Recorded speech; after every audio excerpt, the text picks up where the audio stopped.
Good morning. It is 20 minutes after 8 o'clock, and joining us in studio this morning, Roswell Independent School District Superintendent Brian Luck back with us. Good morning, sir. Good morning. How you doing today? Hey, another beautiful day. Another day in the neighborhood. Things going well. Kids are in school. Life is happening normal. That's right. Can't complain, I guess, right? No one would listen. Do any good if I did. Any good.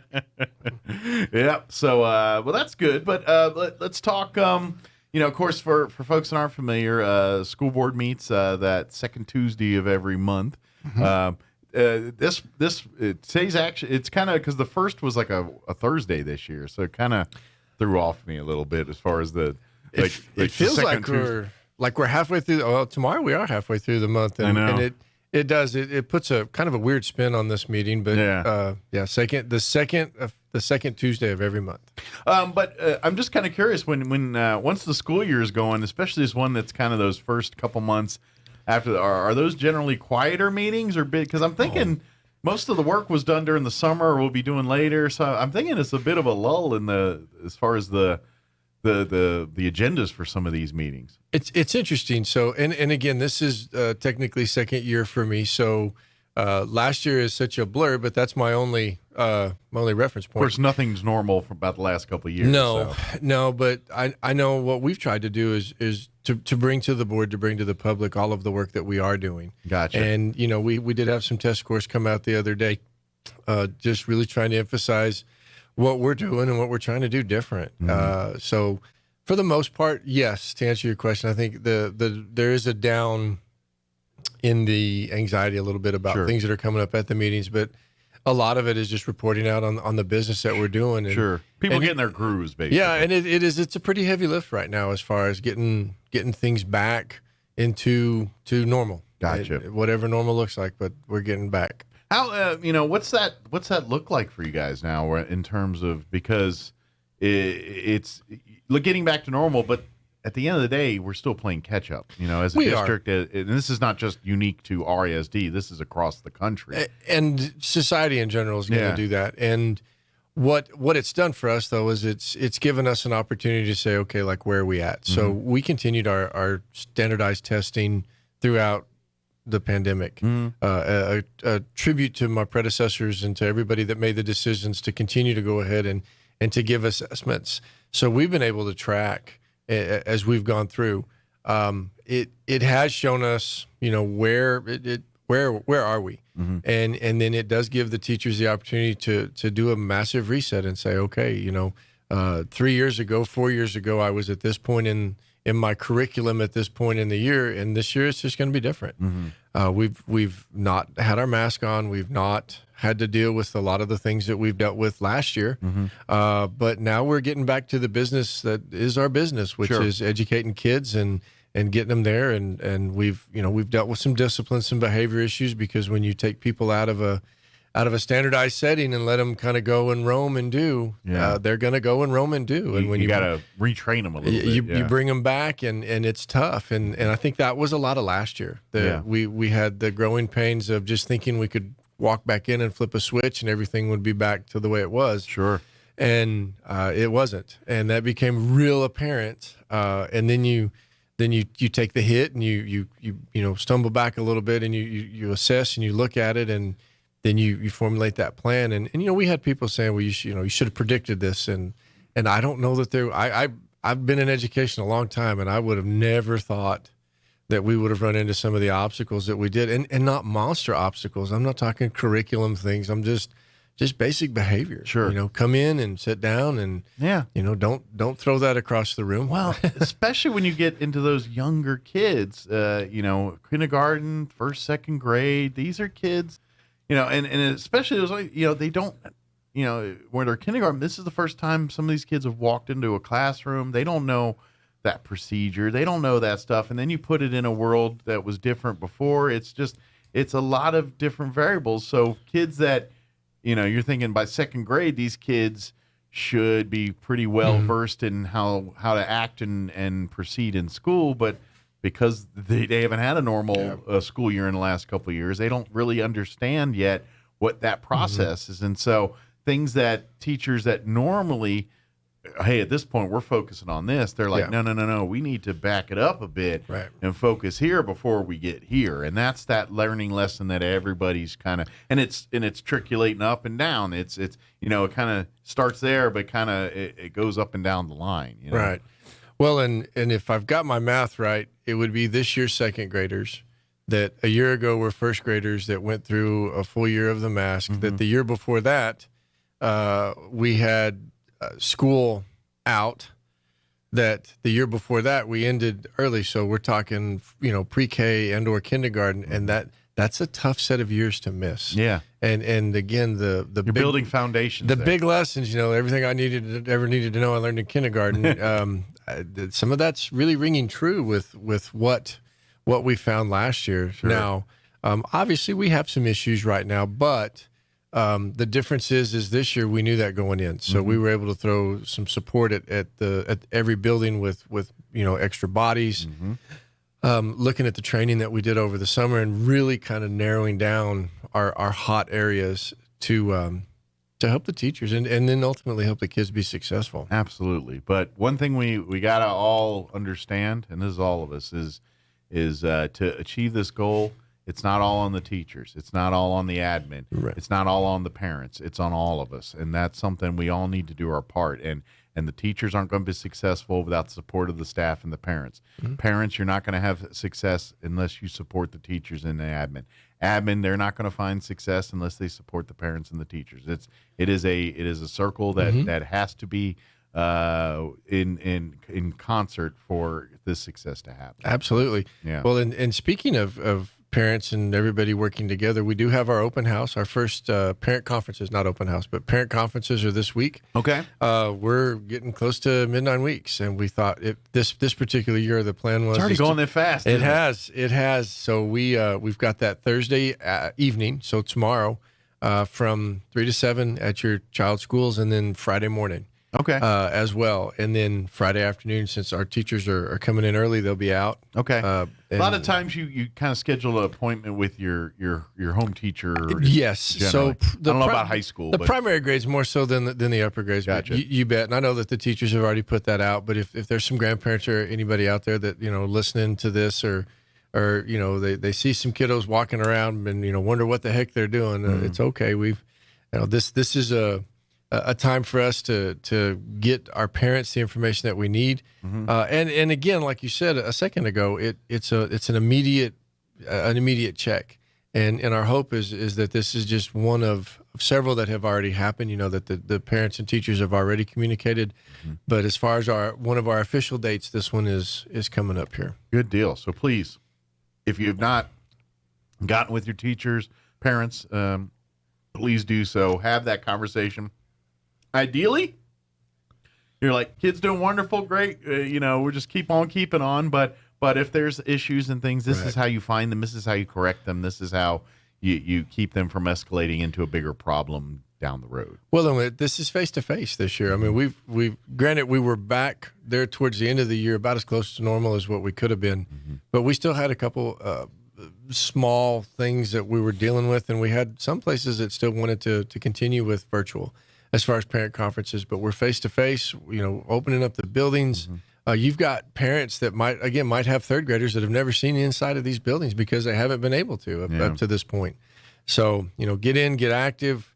I sign forms and permission slips on a daily basis for schools that are doing normal school stuff. And it is so nice to see, you have, a field trip is happening again. Oh, gosh. Yeah. and our businesses are back to opening their doors to us. You've got our mid-school football games are on Tuesday night.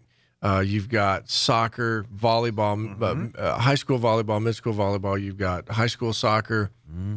It is so nice to drive down Main Street on a Friday night and look over at the Wool Bowl and see the lights There's on. a football game going, yeah. And our crowds have been just phenomenal. We're super excited about that. The teams that are competing, it feels like it's supposed to feel. Yeah. And we're glad. Yeah. Man, glad. It's nice after a few years of what we've been dealing with to see life look like it did prior, at least a little bit of it. Yes. And that's and again, and I've said this multiple times, is that as schools go, so does the ebb and flow of the community. Sure. Well, it's the pulse. It's, Yep. There's a reason why, a lot of families and stuff and other organizations plan their events around once the school calendar comes out, Right. because so many families dictate their lives by the school calendar. And so when it's nice to get back into that routine again, where people are like, okay, well, what, before we commit to this, we need to find out when the Goddard Roswell football game is, I was going to make the joke of, wait, there's another calendar besides the school calendar? No one's told me this. What is up this calendar you yeah, yeah. These months of June and July, are they foreign? Where do I find these? As a son of an educator, that's life. I mean, yeah. You do as the calendar says, and again, the funny thing is coming from the high school, like you just mentioned, your Goddard Roswell, anything. Okay, those are big marks there on the calendar. Yeah. Spring breaks, summer vacation, and again, well, I can't do it on this day because of this, or we can't do this because of that. Right. So that's Fair Week. Never mind. Yeah, the boosters are gonna be there. Parade day is here, and these are coming up. So.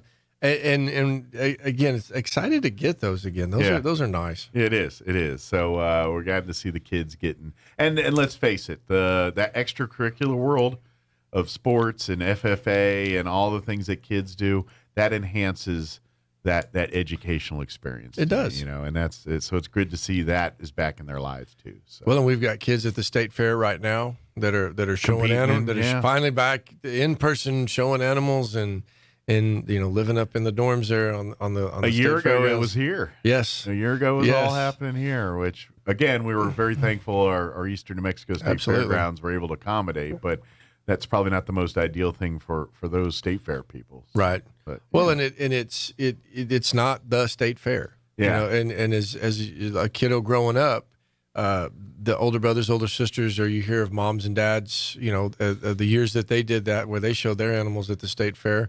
And we lost a lot. Mm-hmm. And when you look back and you say, well, like generations in the past and World War II, or, they were gone for 2 years or 3 years, or different people had this kind of a service requirement that they went through. And it really does put in perspective when you start talking sacrifices. Mm-hmm. And, we tried really hard when we got our kids back in school to tie the two together of, okay, this was your sacrifice.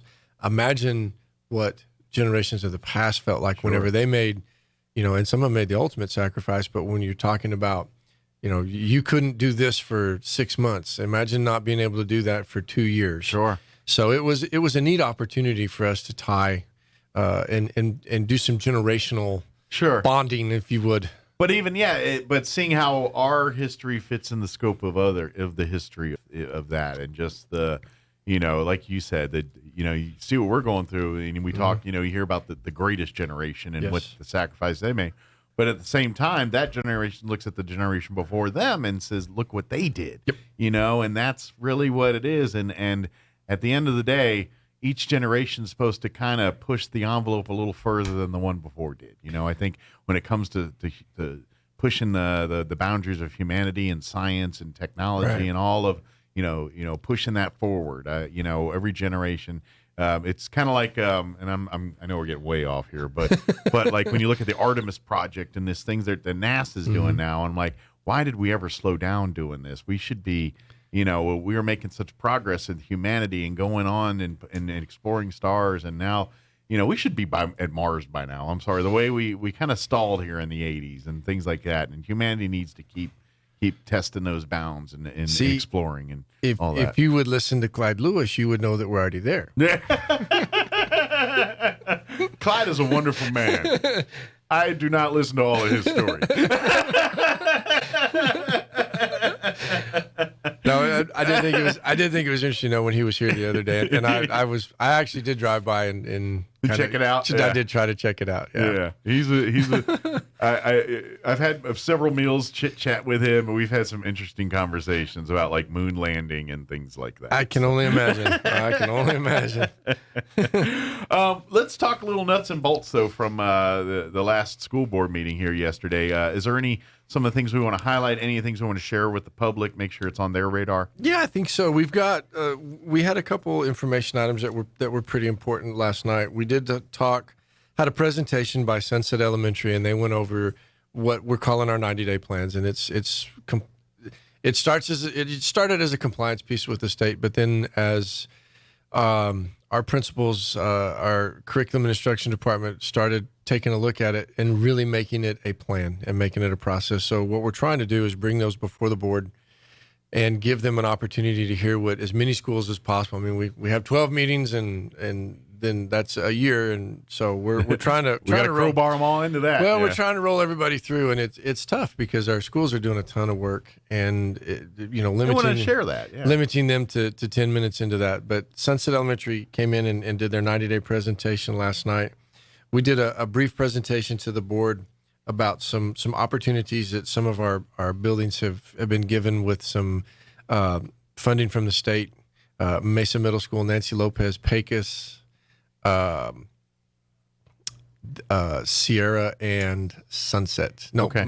Not Pecos, Missouri Avenue. My apologies. Okay. Pecos people, I'm sorry, you're not getting the money. But that's why you said that was going to vote it. Yeah, I know. The moment I said it, I was like, oh, that's not right. You're out. That's not right. I knew that one wasn't right. But they've got some opportunities to take some federal income, low income index money and do neat things. They can train teachers. They can bring in people to do and to coach up. So it's a little. They're more flexible with what they can do with that money. A little bit. There's still stipulations, but it is all designed for learning loss and to try to get kids back up to par where they need to be. At the heart of what they need it for. Exactly. Gotcha. We went through some action items. We've got trips coming up. If groups or organizations are going out of state, they have to take that before the board. Mm-hmm. We've got Goddard High School FFA going up to Indiana. Nice. In October, we've got... Is that nationals? I believe so. Okay. We've got Roswell High's Mesa Club headed to Orlando, Florida.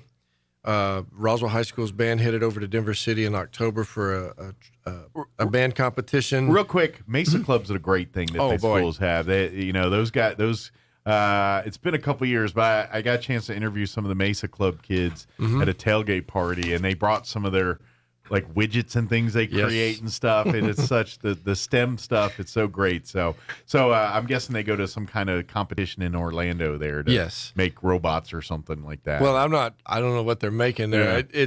That has gone from a club that used to meet, once a week in the afternoons to full-blown classes that have now turned into dual credit classes with the college. Well, it's all important what they do. Yeah, it's huge because at the end of it, if you complete the series of classes in accordance with Mesa, New Mexico, you're eligible for money. And compete. You have to. You have to be in the classes and you have to do a certain number of projects and compete, and then you're eligible. You didn't have to win. You didn't have to do anything else. If you're there, you're golden as far as money goes. Well, I'm pretty sure your Robert Goddards and all these people that have created inventions that we have as commonplace today, they would all be Mesa Club people. That's just what they do. That's what they. That's what it's all about is science, math, and pushing that envelope for bigger, better, learning more. I need to get the group that does Systems Go in here with you, where they make the rockets. The rockets, yeah. And they actually take them down to Jowl. They go into Jowl High School. It's a really neat process. They get them there bright and early, and they go into the gymnasium, and everything is open and it's inspected. And you have engineers come in, full-fledged engineers. They inspect it. Then the kids assemble it. And at every phase of the assembly process where it requires another inspection, everything is green lighted, and then they take it out to the site. Gotcha. So they get a real chance to see, like the process of creating an aircraft or something like that, and that phase inspections, the whole nine, and then take it out to an actual, and it's a launch site complete with a launch crew. They put the fuel in it right there, and some of these rockets go like really, really high. I'm ashamed that I couldn't tell you the altitude level But it's a big deal. They've got chase crews. I mean, Yeah, it's like a mile or so in the air, if I remember. It's they actually have the area around the test site. The airspace around it is blocked off because they're not real sure where some of these are going to go. They don't want you messing with any air traffic out there. So, no, yeah. and but that is and that's that group. That's that particular group of kiddos, and really any other group. You don't have to be in Mesa to be in that one. But Yeah. no, the transition into STEM, transition into more of your hands-on. That's our big push right now. Yeah. with focusing on CTE and focusing with the community and the businesses here in Roswell, Mike Espiritu, just really pushing that hard. Yeah. Well, it's great to see that, when we went to school, they teach the math, the science, and the formulas, but, I don't think they did a good job of showing why you need to know this. Right. It's like, yeah, you need to know it. But now with the way they show, it's like, look, this is these formulas, these things that make your eyes glassy when you start hearing about them. These are the pieces to this. Right. This is how you turn. Understanding this allows you to make this giant rocket and things like that. And so now that disconnect's leaving from why do I need to know these formulas to this is why you need to know these formulas. And I think once students understand to get here, this is why I need to know that. Now it makes sense. I'm going to understand the formula now. Well, and it's an immediate deal. Yeah. You're going to do this now so that tomorrow you can go and do this in the workshop versus down the road when you're in college. Yeah. There's an immediate sense of not gratitude, but immediate sense of why I have to know this. Yeah. So pretty big deal. Pretty big deal. So and excited for those kids and a trip down to Florida. Can't go wrong there with that. Absolutely. So that'll be fun. More business last night. We did finalize our MOU with the Roswell Police Department for our SROs. It's something that's been in process. They've already been on site. We just had to kind of wrap up a couple formalities. Sure. So very much excited about that. We had 2 resolutions last night, one for Constitution Day and one for Hispanic Heritage Month. Great. A neat opportunity to recognize both of those. Be looking down the road for some more auctions coming from the district. Okay. Had a fixed asset deletion listing last night. So found some desks and things that need to get rid of. Well, it's predictable. You bring in federal dollars that can buy product and replace and upgrade, and you're going to have things that need to go. And our diligence was done. One of the items on the list was a $7 item. Okay. But it was on there. That's the process. So it's all transparency. It's yes. Because oversight on one little thing will lead to the big thing. So if they got to make a big deal out of the $7 item, is just as big a deal about it as they do the $70,000 item.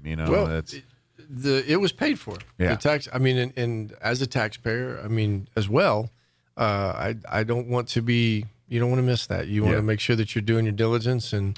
Well, that's when you're dealing with taxpayer money and those kind of things. This is the transparency part. This is why, everything's glacial in governments, because you have to do it so everybody can see your moves and see what's going on and to prevent shenanigans and stuff like that. So yeah, I know it seems like, geez, really, we're nickel and diming over a $7 item here, but yes, because we owe it to the taxpayers to do that. Well, and Mr. Gottlieb, who was superintendent before me, had reminded us on multiple occasions, somebody worked 3 shifts so that you could have that $7 item. Yeah. So you owe it to them to make sure that you're doing right by them. Be a good steward with it. Absolutely. Yeah. And just some other updates. We our construction projects are going well. Mesa Middle School is coming along. The guys over there with Wade Construction and his subcontractors are working feverishly with the product that they have. Had a construction meeting a couple weeks ago.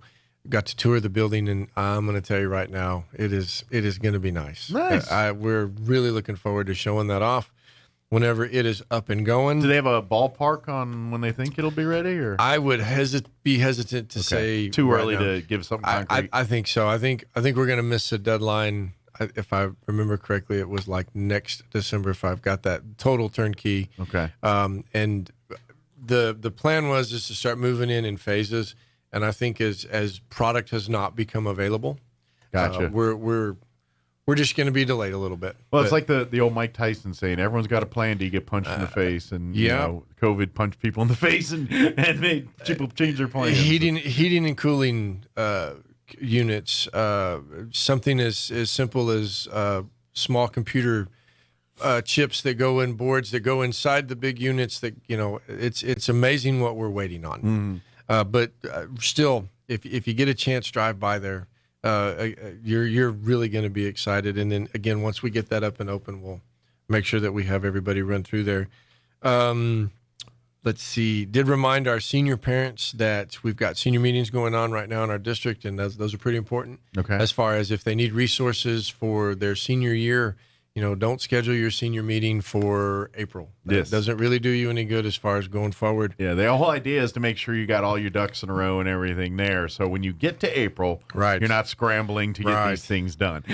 Well, and then the other two big ones that we did hit, like, I'm not real sure where we're at on time. We got about 5-6 minutes here. The other two big ones that we hit last night is immunizations. Okay, which is different than COVID shots. Got you. These are your smallpox, all the ones your normal set of shots. The ones you're supposed to have to go to school. That we've always required. Yes. There's nothing new there. We haven't added a shot. We're not trying to sneak something in.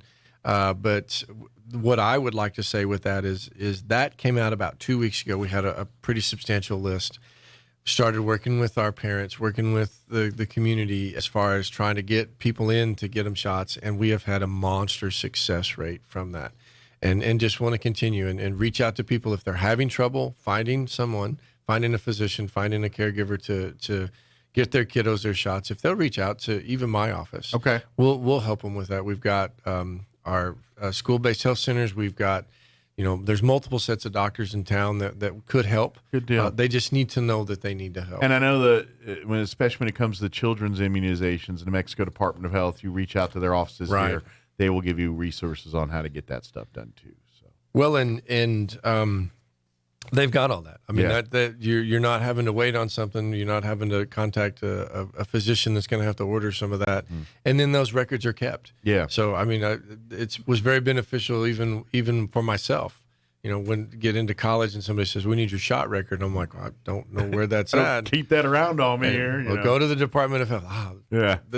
Let's go. The only time I ever concerned myself with shot records was in the military. And I actually had a little book with all the shots that they jabbed into me at one point or another. And had to keep that around with me, but that was the only time in my life. So.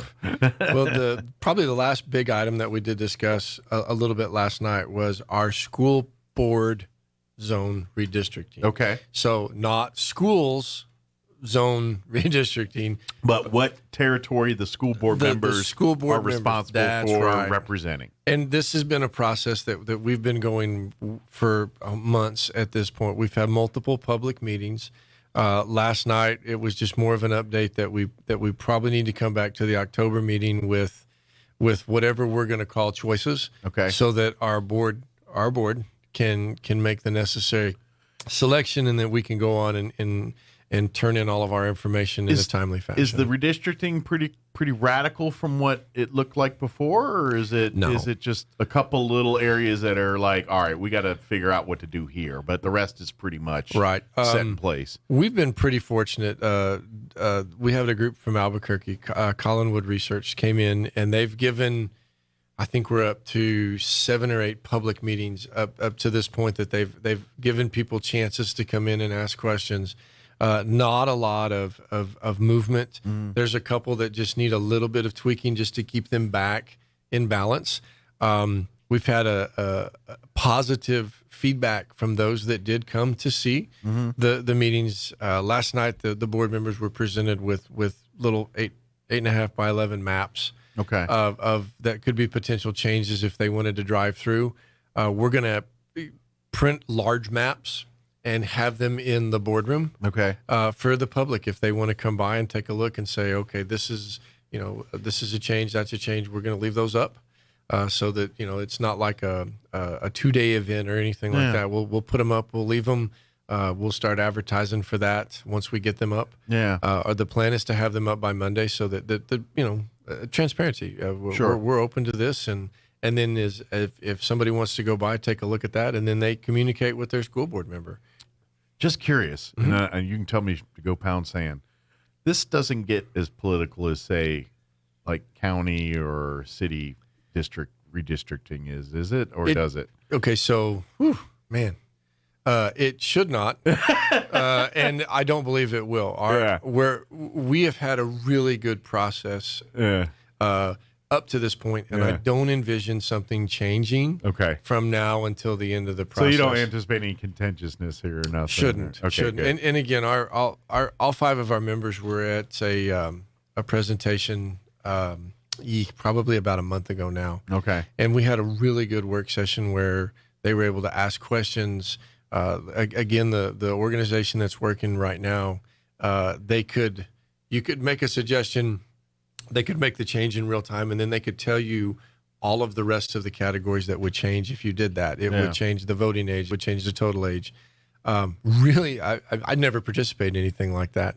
And so it was extremely informative to me, and it was very eye-opening as far as our community, and just kind of getting a vibe for who's where. And up to this point, and I feel pretty confident with that. We haven't had any of the pitfalls or the potholes that anybody else has had to either jump around or fall through or anything like that. You don't have the task of trying to make sure there's the same number of Democrats and Republicans in the same little line here and all that.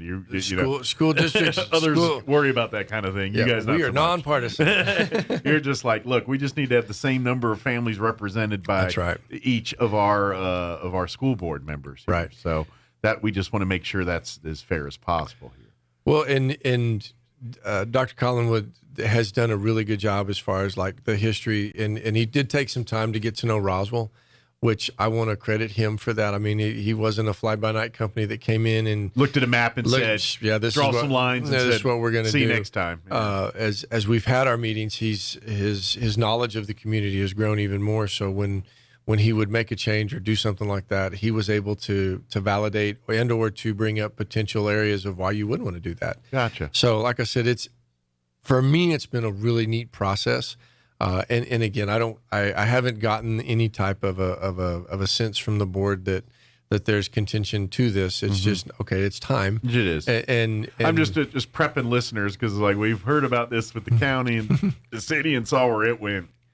Fortunately, the school board level is not as dramatic. Well, and the changes that are looking at in the options that that we've gotten narrowed down to are not massive changes. They do move over a couple neighborhoods and some precincts and different things like that. I think your biggest worry is making sure the school board members still live in the districts that they are running in or are the school board member of. And that was meeting 1, session 1, minute number 5. If you make sure that's good to go, the rest can kind of work itself out. But when you get a school board member, it's like all of a sudden, guess what? You're now in District 2 instead of District 3 or whatever. I don't believe we're going to face that same problem. It's been out there, but no, I don't think we're going to face that. Don't forget, you can always go back and watch school board meetings and things. They're available at the Roswell Independent School District website. You can go back and there's a YouTube link to years worth of meetings there if you want to go back. And I don't know why you'd want to go back to years worth, but it's there if you do. We've done it.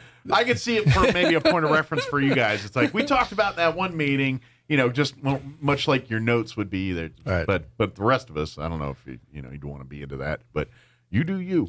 But and of course you're always welcome to come and be a part of it in the public especially when we love to see folks out there when we get to honor the kids, usually at the beginning of each meetings, and when we got a championship team or a group of kids that did something special or graduated through a program or something. That's always the fun part, to pack the audience with parents and things when we get to celebrate those kids. Well, and it's funny that when the parents come in that first time, usually it's for the Pledge of Allegiance. So the elementary school kids will come in for Pledge of Allegiance, and you can always tell the parents that first time, and So the kids will get done with the pledge and then they don't leave. Yeah. And it's like, it's okay. You can, it's just, you don't want to stay. You don't have to hang out for the rest. You're more than welcome to, but I promise you we'll actually even wait to start the meeting until everybody, exits. We're aware. We don't. It's all good. We're like, we'd leave if we could too. I'm just kidding.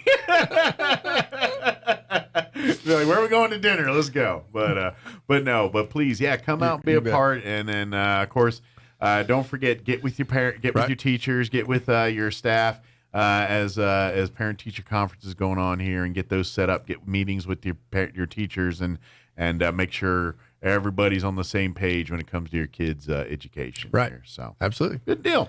Well, as always, appreciate the visit. Thank you. And we'll see you here in a month, if not yes, sooner. Sir. And anytime you need on to talk about anything, we'd love to have you. So. Likewise. Awesome. Thank you, sir. Thank you, sir. It is 8:55. Let us go ahead and take a quick break for news and a break to pay for my lunch. We'll be back. Don't go away.